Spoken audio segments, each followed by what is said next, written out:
Assalamu alaikum to my Muslim brothers and sisters.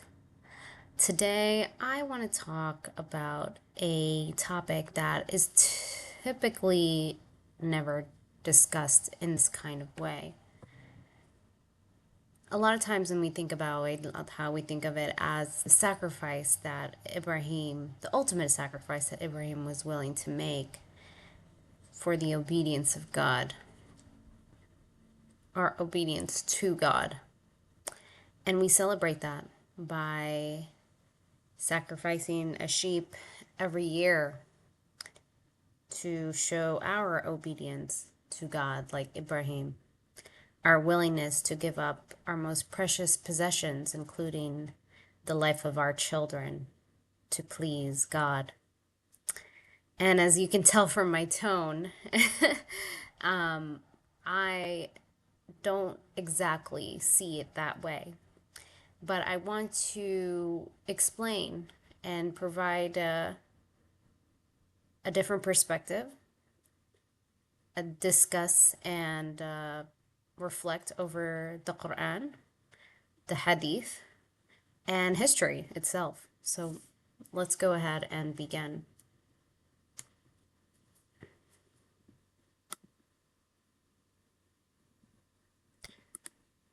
So I want us to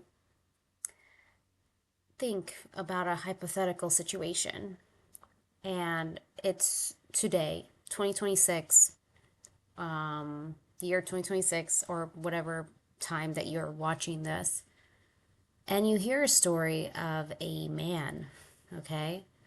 A man who is a leader, a religious leader in the Muslim community, someone who is a sheikh, someone who, people would label as, a very important and anointed person in our community.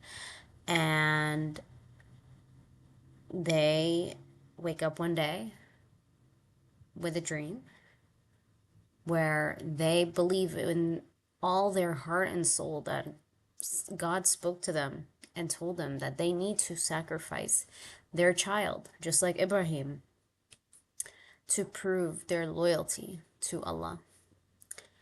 And this person is just like, oh my gosh, like I believe I'm being tested the same way. So they go and they take their child and they go somewhere, far off, because that's what the dream was telling them. And right when they're about to, sacrifice their child, which is killing them, they believe they receive a revelation that tells them no, instead sacrifice a goat or a sheep or a ram in place of your child. You have proven yourself worthy. And they come back and they tell the story to the community. I have one question for you. Are you going to continue seeing that person the same way that you did before? Or are you going to be deeply disturbed by what they did and deeply worried about the safety of their child and highly recommend that they go and seek help? Mental, psychological, spiritual help. But no, we do not see it that way when it comes to the story of Ibrahim. And I'm not putting up a case of like Ibrahim was a psychopath, or I'm sorry, a schizophrenic or something like that. I actually do not. I actually see it quite differently, which I'm going to get into. But if we were to talk about this same story happening today, we would find it very disturbing. Yet, because it happened thousands of years ago, or a couple thousand years ago, it's okay somehow.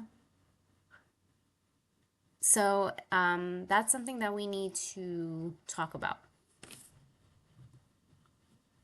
So I wanted to start off without getting into, details of the story, because all of us know. But basically, and I'm going to get into more of the details in the Quran verses, but the mainstream, the basic narration of narrative about this is that Ibrahim received a vision or a dream that he sacrificed his son, his only son at the time. And he told his son, and his son said, okay, do what you need to do. And he takes him, and right when he's about to sacrifice him, Allah intervenes and says, basically, good job, you've passed the test, and instead of that, go ahead and sacrifice a ram. You know, that's the mainstream. That's what like we're told. And so, as almost like as a reward, he didn't have to kill his son anymore. He just had to kill a goat because he needed to compensate for that somehow. And with all that, we don't ever for a second question it. Ever. We just are like, yeah, that's totally fine. That sounds like Allah to us.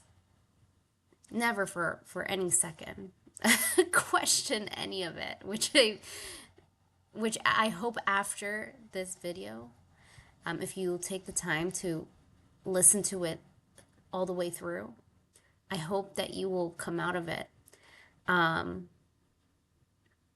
having more faith in Allah and having more trust in those feelings that you probably first felt when you heard the story. Because I'm sure everyone who's heard this story was probably deeply disturbed and scared that God could, ask for such a thing, and how tormented Ibrahim was to do this out of fear and obedience to God. And, it's like, oh my gosh, like how is he able to go through with that, right?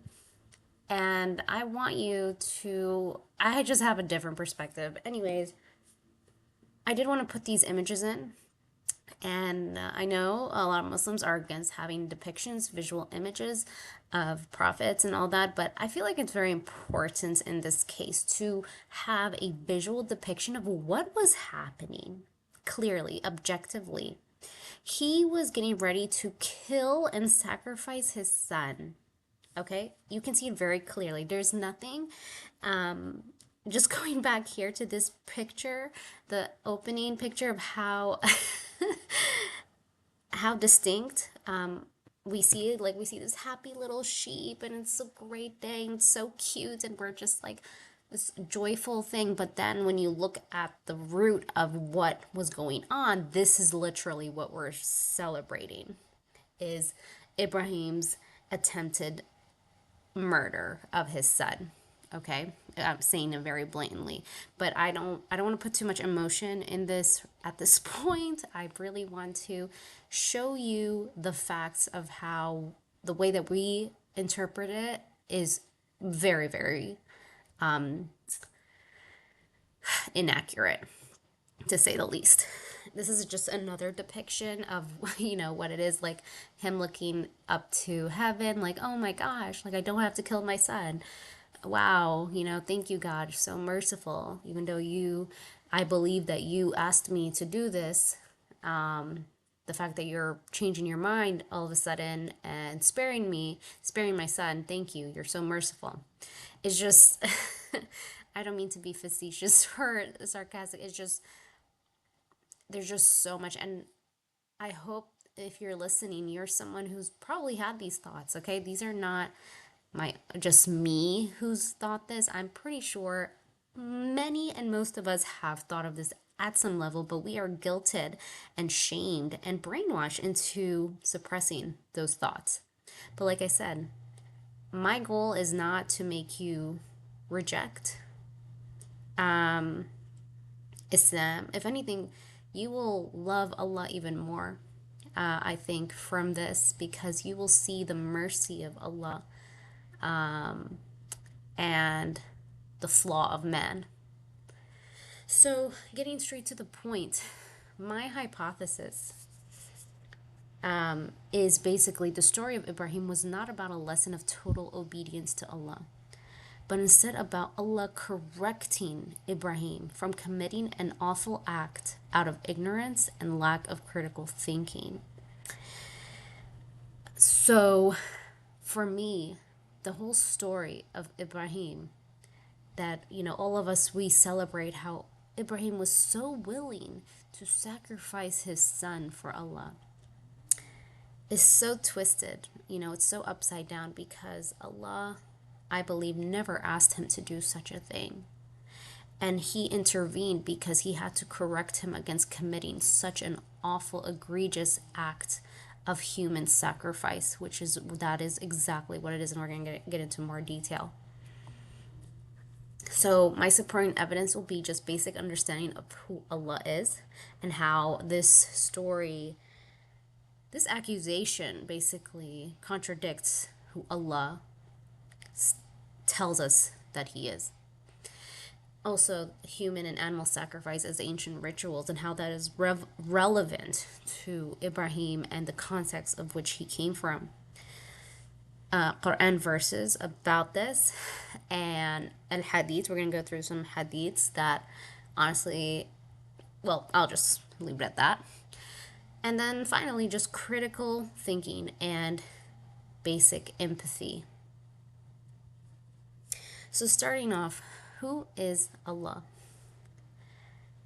So Allah, we all know, has 99 names, but a couple of the names that have the most weight and are the most mentioned in the Quran are Ar-Rahman, Ar-Rahim, which is the most compassionate, the most merciful.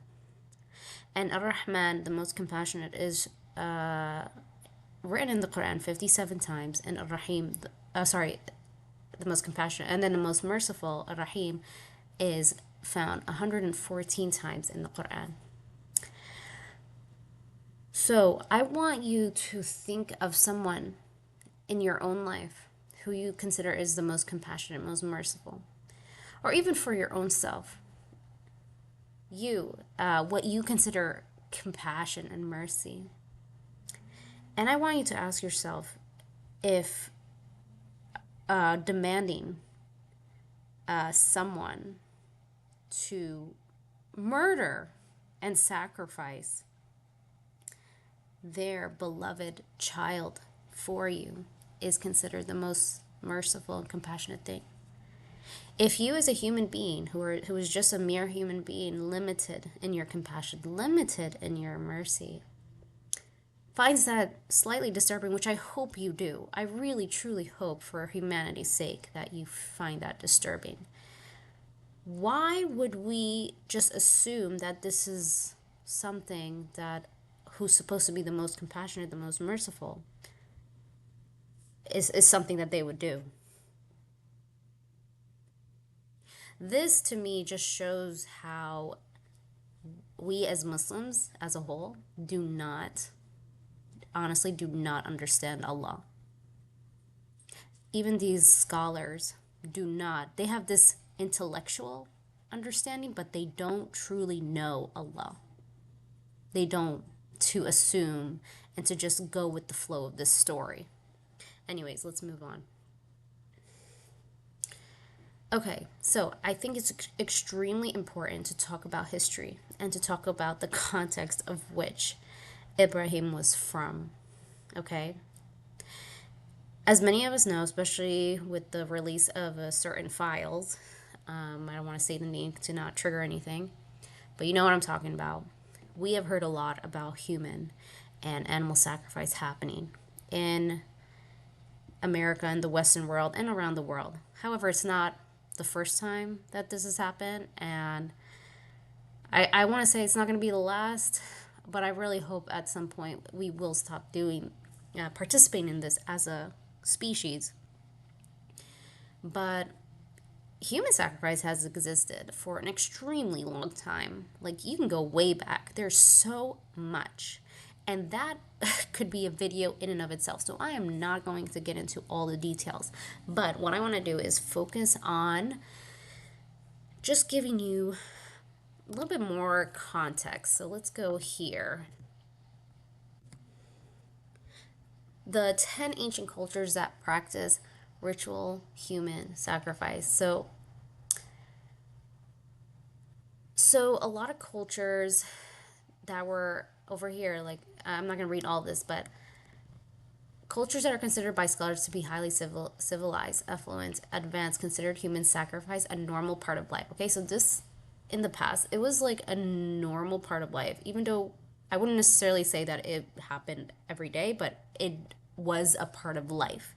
It was like, yeah, but we have to sacrifice in order for us to, do a specific thing or to get a certain thing to appease a god or a ritual, whatever it might be. And it is human ritual killings to gain the favor of the gods, while others practices to show respect and devotion to their leaders. The ritual could be as serene as simply drinking poison, or as cruel as getting buried or burned alive. But above all, it was considered perfectly normal. Okay, I want you guys to really remember this. It was considered as normal. Okay, now I could go through all of these different cultures. There's, like I said, there's 3 or 10. But I want to focus on the Israelites because this is the context of which, especially Ibrahim, comes from. Okay, so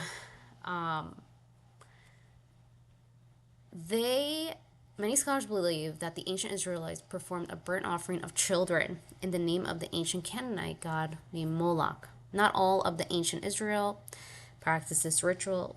Experts believe it was only practiced by Israelite cult that dedicated their lives to worshiping Moloch, and that ritual had a Canaanite origin.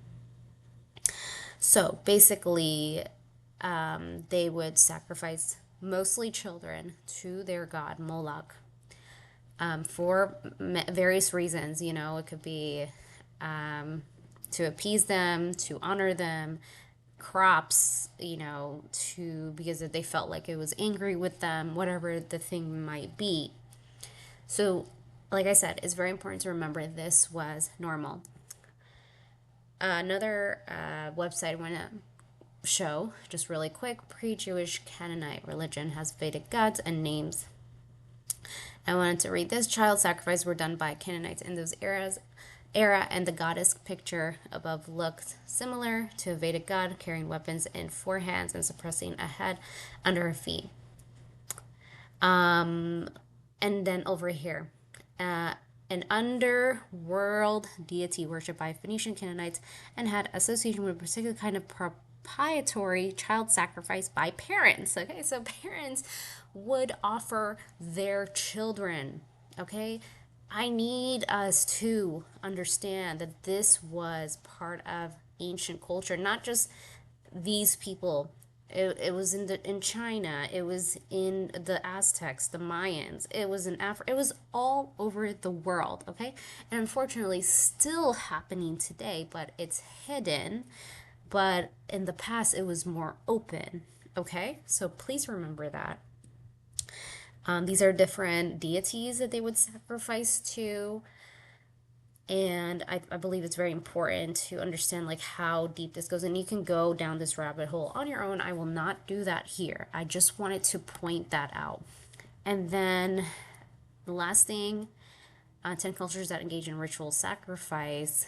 So I just wanted to read this part right here that this person wrote. So since the dawn of humanity, countless civilizations have engaged in ritual sacrifice. Often, these sacrifices involved other humans and were so common that they were considered a normal aspect of life. Again, normal. Being in these civilizations meant being at risk of dying via sacrifice, whether religious or cultural. And then this right here, in some cultures, it was even an honor to be the one sacrificed. And I want us to remember this part because it explains the willingness of his son to be sacrificed. Okay? I'm going to go into more detail in a second, but this right here, the willingness of his son to be sacrificed. So, anyways, you guys can look into, all of these, and it tells you like all the different cultures, like the Egyptians, the Inca, the Chinese, the Aztecs. Like there's so many horrific images and archaeology about this. So Very disturbing stuff for sure. Now let's go back to this.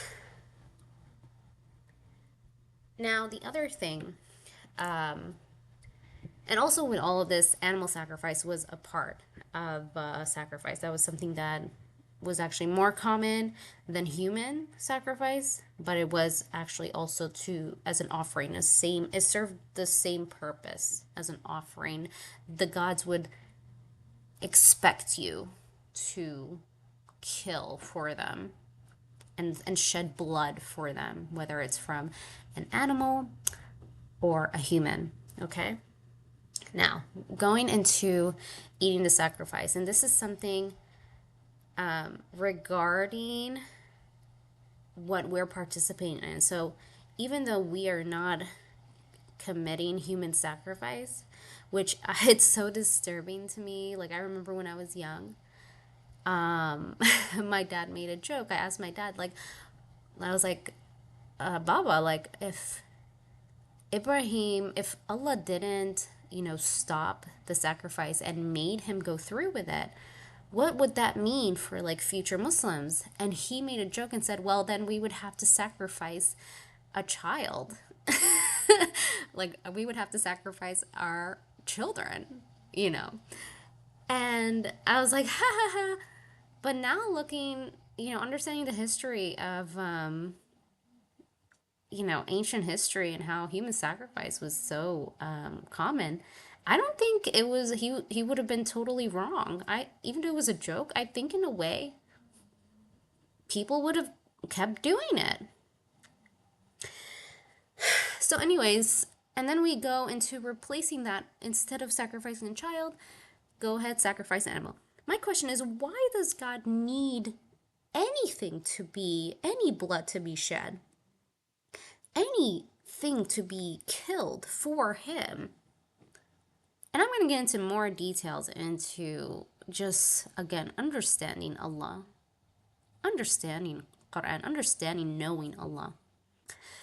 But if anyone says, well, what we're doing as, sacrificing the ram, that's not like the same as these ancient people who would sacrifice animals to their deities. Like, it's not the same because, we eat them. We eat the animal. That's something that I've had this discussion with my family, and they say, well, we eat it. We don't just waste it.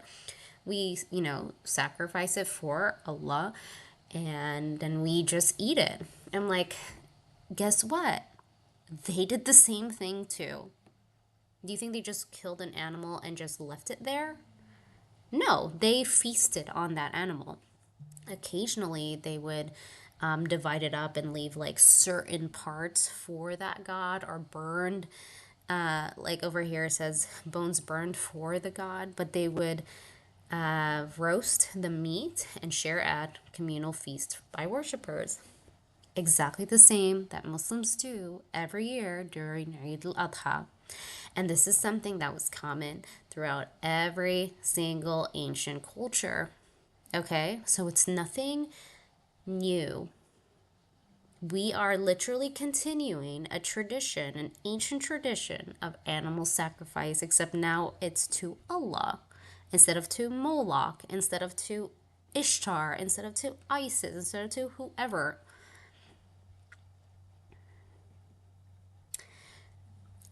But my thing is that Allah never asked for any of this. And here's why. So, let me go to the Quran. Let's go straight into the Quran. It's extremely important. So,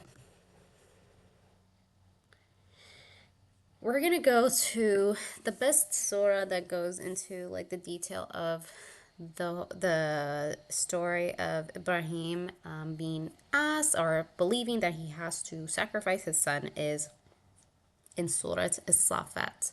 Okay, and we're going to go jump into starting from like ayah 99. So he later said, I am leaving in obedience to my Lord. He will guide me. Okay, so this is everything before this is Ibrahim, like is about Ibrahim. And just to show you real quick.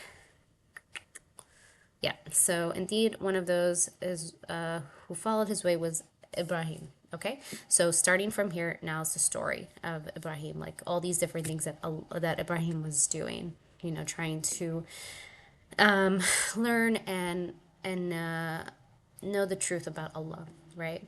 Okay, and we'll get into that a little bit, but let's focus on the story. So he said, "My Lord, bless me with righteous offspring." So Ibrahim is like praying to God, and he's like, "Please give me a child. Like, I want a child, right?" And Allah says, "We gave him great news of a forbearing son," right? So he's telling him, like, "We're going to give you a son. Like, I'm going to give you a son." So Allah is giving him good news. So we know that Allah knows everything, right? So if Allah wanted to test him, why would Allah call that good news? When later he calls that al-bala. Anyways, let's move on. Then, so you guys can read this in Arabic. I can read Arabic. We're going to go into detail with certain things, but then when the boy reached the age to work with him, which is still a child, by the way, Abraham said, "Oh, my dear son, I have seen in a dream that I must sacrifice you. So tell me what you think." He replied, "Oh, my dear father, do as you are commanded. Allah willing, you will find me steadfast." This needs to be broken down so much. The fact that we just like go like, "Oh yeah, oh that's, wow. What a tough test. Jeez. Gee golly." And we just like move past it without like truly analyzing what we just read, okay? So we're going to do that right now. So he says, Ibrahim said, "Oh, my dear son, I have seen in a dream." So over here in Arabic, "Inni ara fil manam, anni adbahuka." So he literally says, "I saw, or I have seen in my dream, okay, in a dream, that I am basically slaughtering you." So he said, and then he asked him, "What do you see?" Over here it says, "What do you think?" But it says, "Fandur mada tara." So like, what do you think? Or what do you see also? He said, "Ya abati if'al ma tu'mar." Do as you are commanded. So that is what he's saying. Allah willing, you will find me steadfast or patient. Remember what I just showed you about the human sacrifice? This is when it becomes relevant. So Ibrahim, especially knowing his story of him in this process of trying to discover the truth, trying to understand Allah, moving through various wrong beliefs, from idolatry, from worshiping planets, worshiping stars, later finding Allah, the one God. But he's still in this context that is that where the people are participating in things like human and animal sacrifice to deities, which is considered normal. It didn't matter what deity. Pretty much all the deities demanded some sort of sacrifice. Okay, so this is the context of which Ibrahim and his son come from. He's probably seen it. He's probably been a part of it before. Okay. I mean, this is just assuming, but if anything, at the very least, he knew about this and considered it normal part of spirituality according to his context and his time, okay? So him seeing a dream that he has to sacrifice his son, he takes it literally, and he's like, "Oh, geez, like, because now I'm worshiping this new God. He's asking me for a sacrifice. That's what gods do. They're always asking for sacrifices," right? That's the kind of context he comes from. And his son, you're like, but his son, how about, what did we read earlier? Where was it? It is said right here. In some cultures, it was even an honor to be the one sacrificed, okay? You need to keep that in mind. He's talking to his son saying, "Look, think I need to sacrifice you. I think our God is asking us for me to sacrifice you. And his son is like, you know what, Dad, do what you have to do. Like, I'm going to be patient. This is what God's asked for, right? So when we understand it from this perspective, we understand why he would interpret that dream that way. Now, to assume that Allah gave him that dream is so, erroneous. It's so infuriating to me to think that Allah is asking him to murder his son. And Allah never says that. Allah is very particular about how he words things in the Quran. He said, Ya bunay ana inni ara fil manam. He just said, I have seen in a dream, and he just assumed it was from God. Allah never said, I told him, or I gave him that dream, or I demanded or commanded him. Never. He had a dream. And I need people to remember, because people tend to forget and love to idolize prophets, to remember that they're human just like you and just like me, who make mistakes, who are still learning and don't know everything. And that was Ibrahim. He was actually still learning at that time, trying to learn and understand Allah. And this was a lesson he was about to learn. Moving on.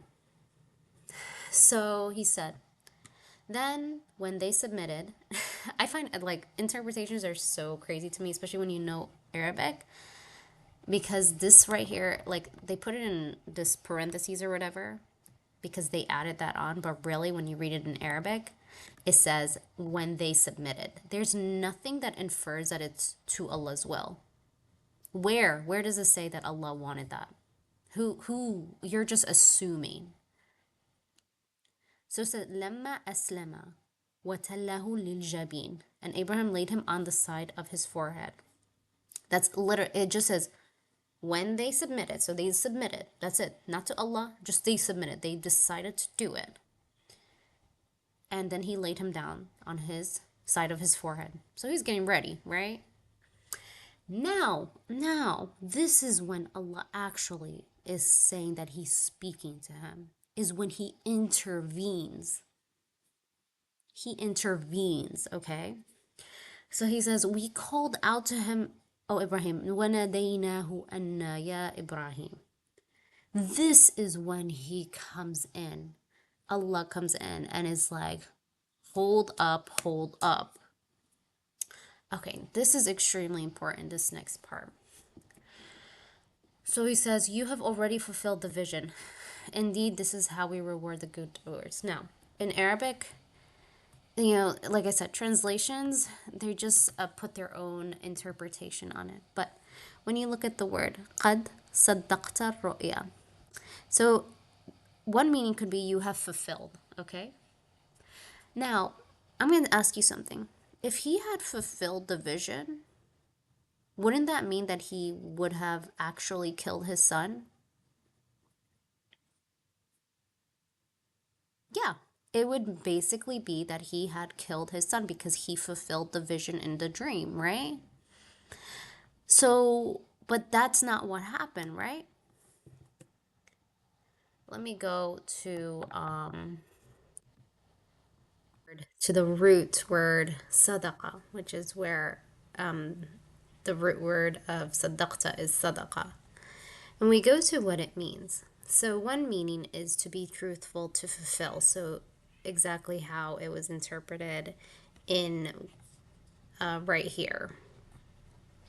Okay, have fulfilled the vision. But there is another meaning, which could honestly change the whole meaning or our understanding of it, and would actually make sense in what I'm trying to talk about. So the other one is to accept truth, to admit, to confirm, to believe.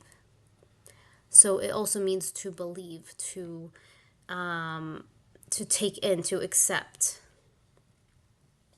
So going back, so thinking of keeping that in mind, If instead of it saying you have already fulfilled the vision, which would imply that he had already sacrificed his son, which we know did not happen,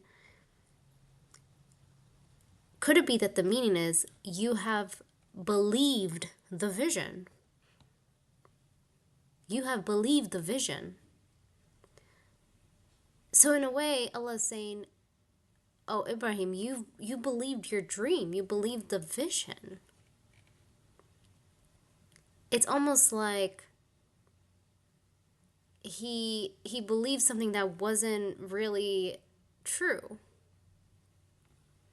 And then over here it says, indeed, this is how we reward the good doers. And over here it's like, what does that have to do with this? How is he rewarding the good doers if, like, how is he being rewarded here by the intervention? The intervention, we think the intervention is like, oh, Allah asked him to murder his son, and then he comes in and says, oh, you're good. That's the reward. But no, the reward is that he intervened and stopped him from committing human sacrifice, an egregious sin. An egregious sin and crime against his son and against his own soul. Because he knew Ibrahim was genuine. Moving on. إِنَّ هَذَا لَهُوَ الْبَلَاءُ الْمُبِينُ. This was truly a revealing test. When you look at the word bala, it is a trial. It is almost like a tragedy. And mubin, very clear trial. This was a trial that made it very clear something within him, something within Ibrahim, which was this thing, this confusion that he had to murder his son to please God.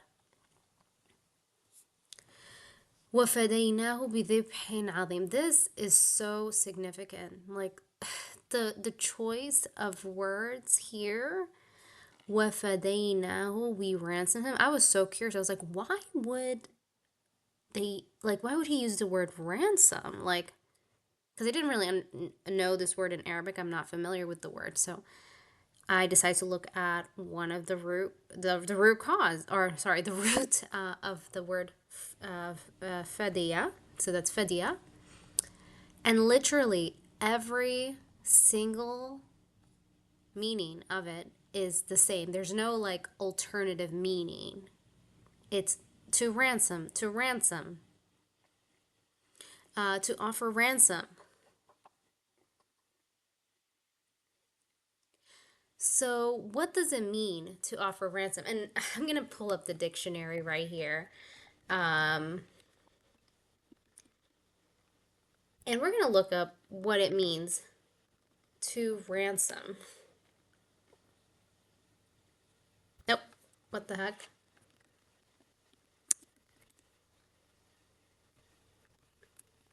Okay.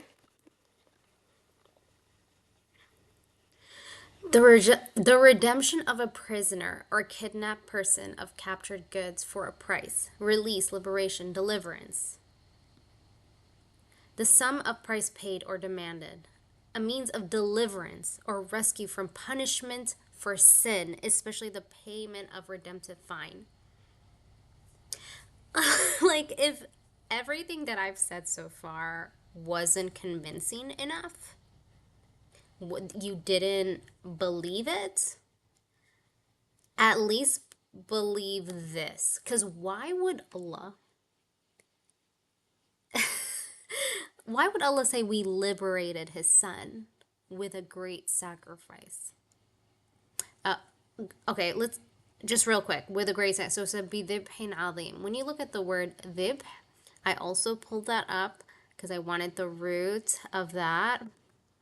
So it is like sacrifice or slaughter. So it could be either or. And over here they interpreted it as sacrifice. But it could also be slaughter, right? So we liberated his son. We have freed his son from from his kidnapper, from the person he's holding. Why would Allah, if Allah asked Ibrahim to do this, why would he have to pay a ransom? You only pay a ransom to someone who is, holding something that you have hostage or prisoner. To liberate someone, to deliver someone. It doesn't make sense. And this very clearly, Allah is intervening, and he liberated his son with a great sacrifice. What is that sacrifice? Actually, we don't know. We don't know. It never says what it is. People assume it was a sheep, it was a goat, it was a ram, and we're going to get into where these ideas might have come from. But in the Quran itself, he never mentions what that was. How did he pay the ransom? We don't know, but it was a great sacrifice to God, for God, to stop this from happening. Which to me, this shows his mercy, the miracle of his mercy, and how he intervened to stop an egregious sin from happening and a crime from happening. Something that has been going on for generations and has been a tradition. And he intervened in this moment to Ibrahim, who thought that it was normal, thought that this is what God's wanted. This is what I have to do. This is what I'm used to. This is the context that I am from. And Allah says, no, don't do it. Don't do it. Which is just, that is a whole lesson here. It's not Ibrahim's blind obedience. That's not at all. If anything, Allah is against just blindness. Just using the word blind, that's everything against what Allah wants us to be. He doesn't want us to be blind anything. He wants us to be clear seeing, clear sight, clear hearing, clear feeling. And then it says, وَتَرَكْنَا عَلَيْهِ فِي الْآخِرِينَ, and bless Ibrahim among later generations. It says with honorable mention, but it doesn't really, they're just assuming. وَتَرَكْنَا. Oh, okay. So it just assumed that, but it just said blessed Ibrahim among later generations. Peace be upon Ibrahim. This is how we reward the good doers. He was truly one of our faithful servants. We later gave him good news of Isaac, a prophet and one of the righteous. We blessed him and Isaac as well. Some of their descendants did good, while others clearly wronged themselves. And then it goes on and on. We're not going to get into all of that. But if Allah already had a plan for his son to be a prophet, why would he want him to kill his son? Why? It's just, it contradicts God. So the next thing I want to do, I want to show you the hadith. So I asked ChatGPT to kind of help me with this because I tried to look for this myself and it was kind of not as clear. And this was the best that I could find. But I asked ChatGPT to give me a hadith that support or discuss this story of Ibrahim, to see if we can get more information. And over here, this was from Sahih Bukhari, and it says the Prophet reported that Ru'ya al-Anbiya wahi, the dreams of the prophets are revelation. And this is basically this idea that dreams of prophets are revelation. So even if, assuming, this is accurate and true. He doesn't say all dreams. So this is something that we need to remember, and we tend to forget, is that prophets are humans, just like me, just like you. They make mistakes, they get confused, they have misunderstandings, they interpret things wrong. They're not supernatural. They're not angels. They're not, superhuman. They're human just like you and me. Okay? And to say that all their dreams, like he doesn't even say, he said the dreams. So it could be some dreams, it could be certain dreams. Okay, just going based off of that. But that doesn't even tell us everything, okay? I am the son of two sacrifices. أنا ابن الذبيحين. And this is saying that it's assuming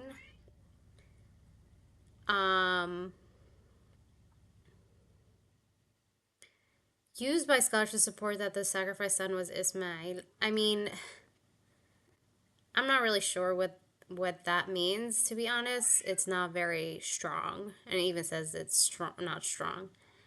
And over here, قالوا يا رسول الله ما هذه الأضاحي قال سنة أبيكم إبراهيم. So, O Messenger of Allah, what are these sacrifices? It is the sunnah of your father Ibrahim. What is it referring to? Not sure. And in Nabi ضحى بكبش أقرن. The Prophet sacrificed a ram with horns. Was it Prophet Muhammad that sacrificed a ram with horns? Like what is it exactly? I have questions, honestly, about this because it's not very clear.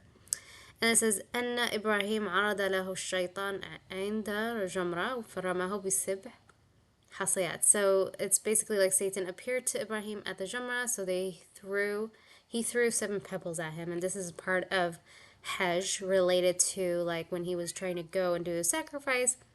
The stories that he was intervened by Satan 3 times or something like that, and well, it doesn't say 3 times, but I read it somewhere else, and he threw 7 pebbles at him, which is why. And again, this is not in the Quran. Like, if I feel like if it was relevant and if it was real, it would be mentioned in the Quran, but it wasn't. Like, these are just added on stories. Allah does not look at your appearance, he looks at your hearts and your deeds. Okay. I don't know why ChatGPT put that in there, but okay. These are not always Sahih Hadith, but are widely quoted for tafsir. It says, "Oh, my father, bind me tightly, hold my garments, and sharpen your blade."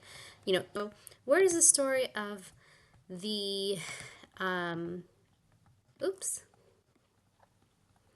How do I do this again? Okay. Why did I do that? Okay, so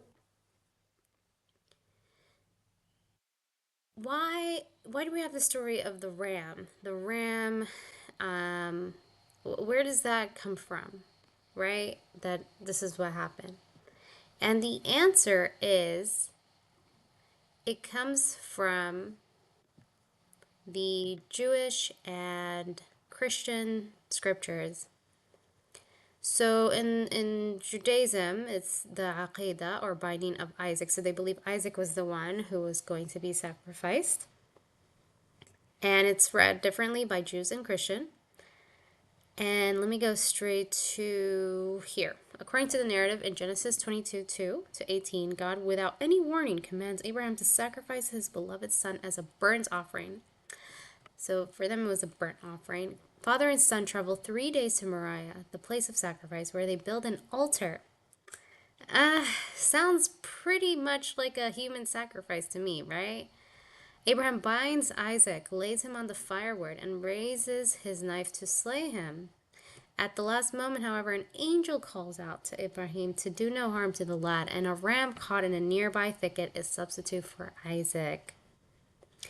And again, over here it says in Judaism and Christianity, and unfortunately also for Muslims, Abraham is the paradigm of the man of faith, put to the ultimate test and found to be steadfast. So this is where we get the idea of a ram was a substitute, is from the Christian and Jewish scriptures. And if we as Muslims believe that the Quran is perfect in and of itself, why do we have to get these add-ons from the Jewish and Christian scriptures? They're interesting to hear and learn about, but to assume that that is the truth and to take that on as Muslims is, it's just against what we're supposed to be doing. So that's where it comes from. It comes from here. It comes from Genesis.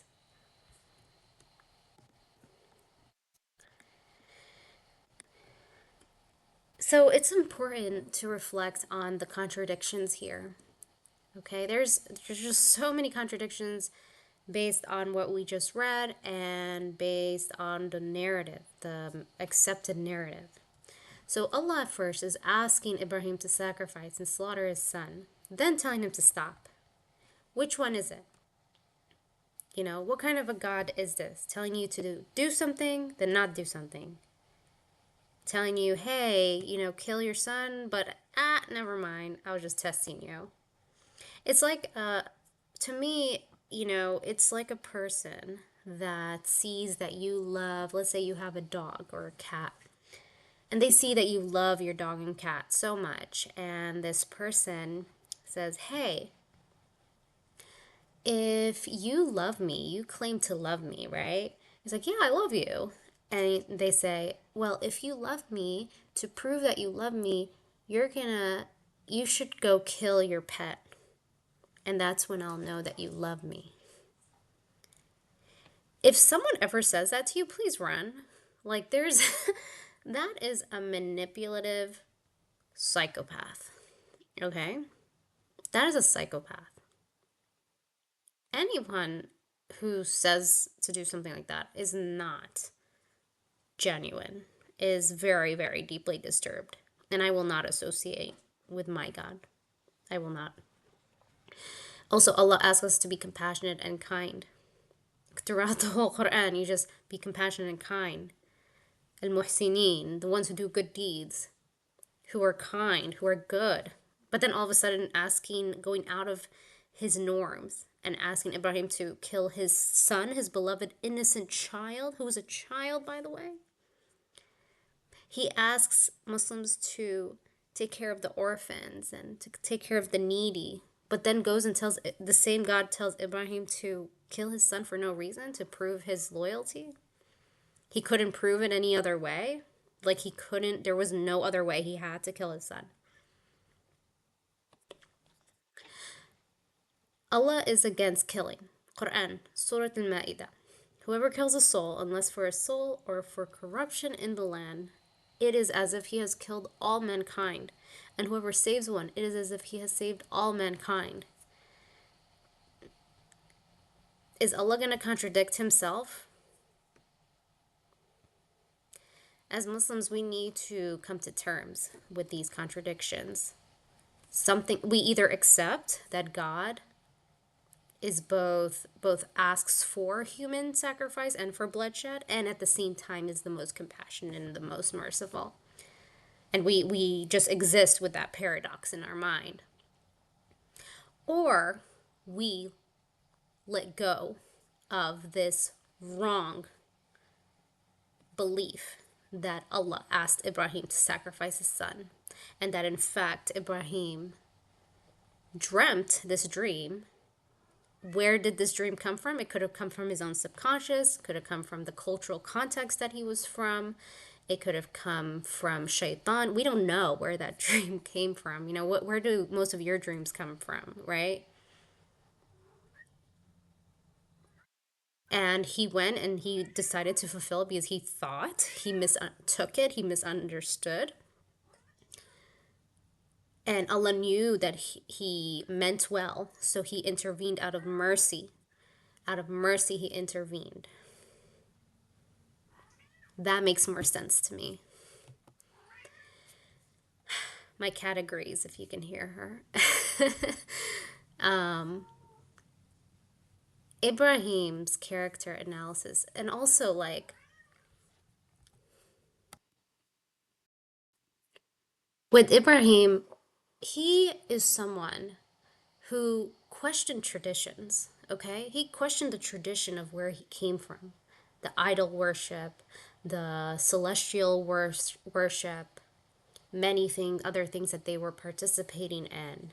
He was a seeker of truth, and he was always willing to challenge with what was accepted as normal or obligated, and he rejected false gods and idols.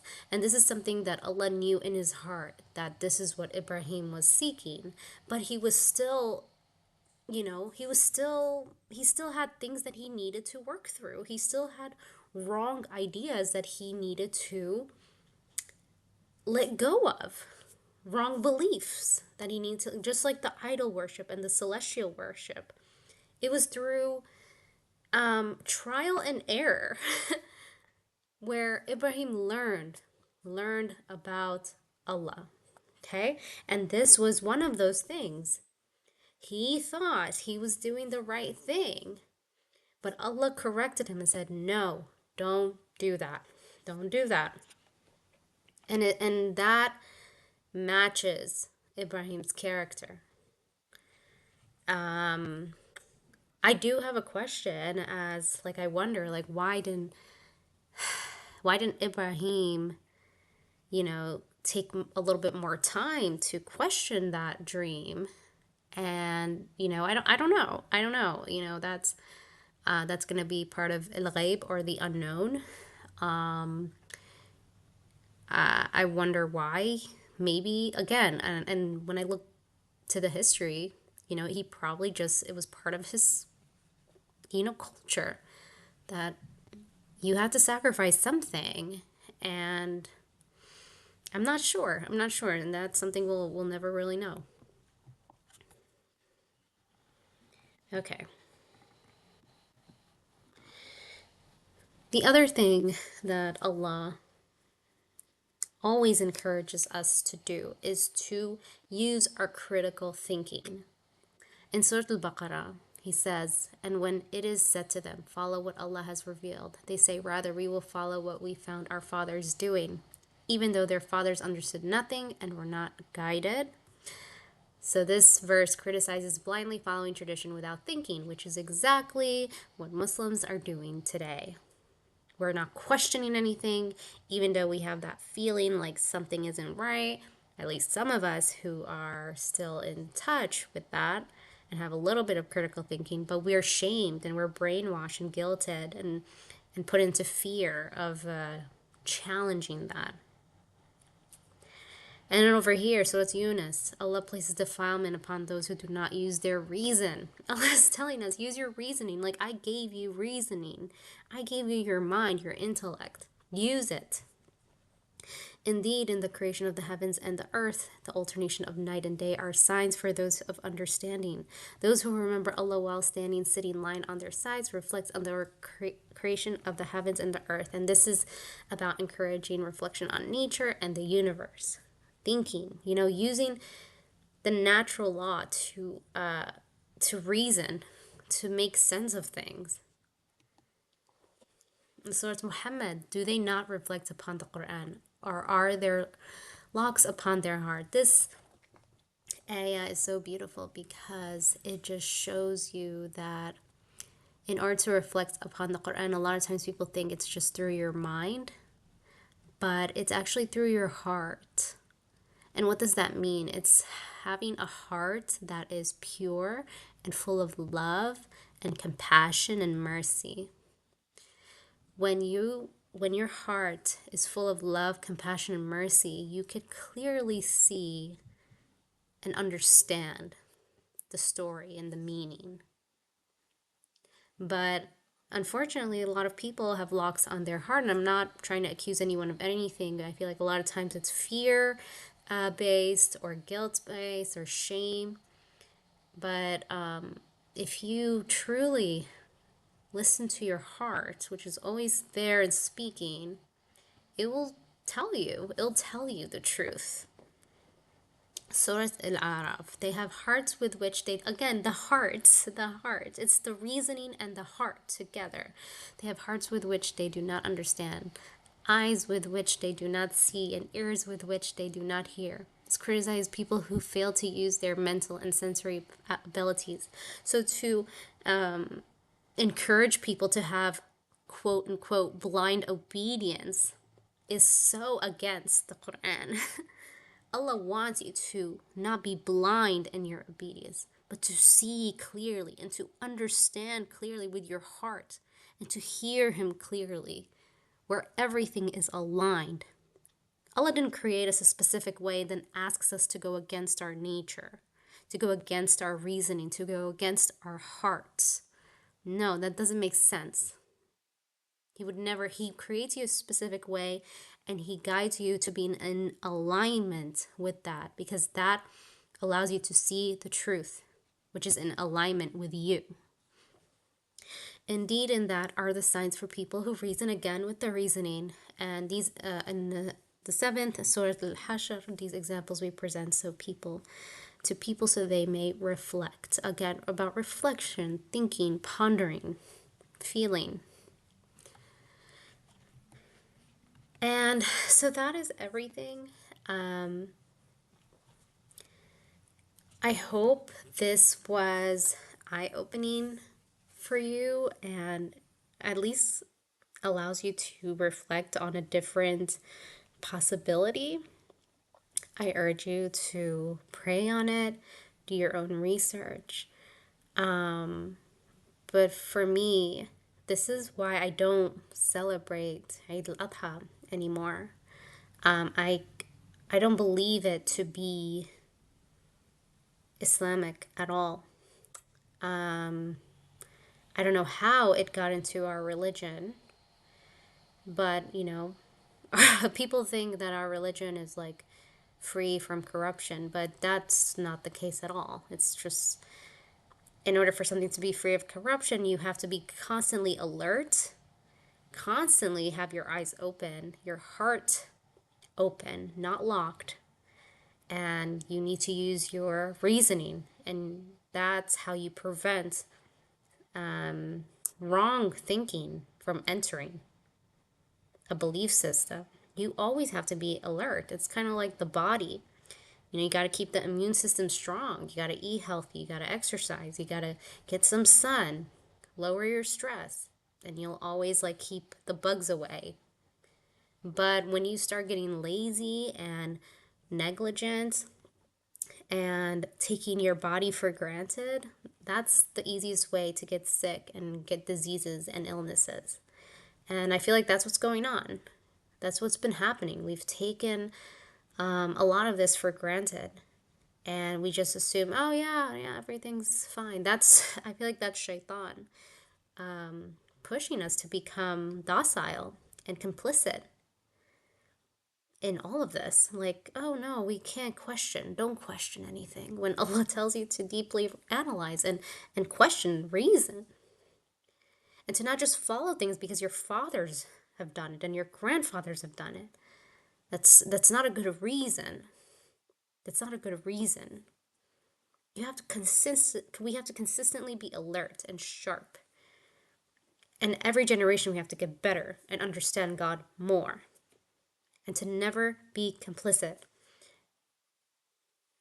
Because the devil isn't. Devil's working hard, night and day. So again, thank you so much for watching. If you've watched all the way through, let me know your comments, questions, and I hope to make more videos, related to this and just different thoughts that I have. So subscribe, if you are interested. Thanks.